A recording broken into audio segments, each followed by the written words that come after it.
بسم اللہ الرحمن الرحیم۔ السلام علیکم۔ آج میں جس سبق کی وضاحت کرنے لگی ہوں اس کا نام ہے ہمارے نبی حضرت محمد صلی اللہ علیہ وآلہ وسلم کے ساتھی۔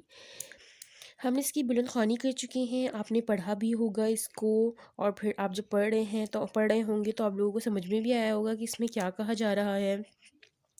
اس میں کیا کہا جا رہا ہے کہ ہمارے نبی حضرت محمد صلی اللہ علیہ وسلم نے جب لوگوں کو اللہ کی عبادت کی طرف بلایا اور گناہوں سے بچنے کا حکم دیا، تو جن لوگوں نے آپ صلی اللہ علیہ وسلم کی دعوت کو قبول کیا تھا اور آپ صلی اللہ علیہ وسلم کے ساتھی بنے، تو ان کو کیا کہا جاتا ہے؟ ان کو صحابہ کرام کہا جاتا ہے۔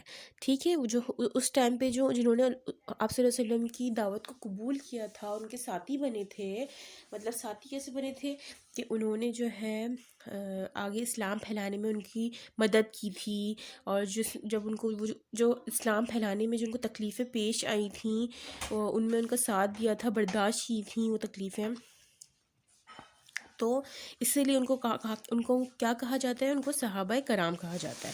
ٹھیک ہے، اس میں یہ بتایا گیا ہے کہ آپ صلی اللہ علیہ وسلم کی دعوت کو سب سے پہلے کن کن لوگوں نے قبول کیا تھا۔ صحیح ہے، سب سے پہلے جس نے قبول کیا تھا وہ کون تھی؟ آپ صلی اللہ علیہ وسلم کی بیوی تھیں حضرت خدیجہ رضی اللہ تعالیٰ عنہا۔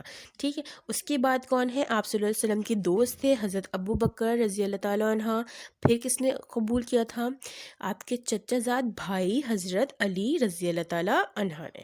ٹھیک ہے، آپ صلی اللہ علیہ وسلم کے پھر اس کے بعد آپ صلی اللہ علیہ وسلم کے غلام حضرت زید بن حارث نے ان کی دعوت کو قبول کیا تھا۔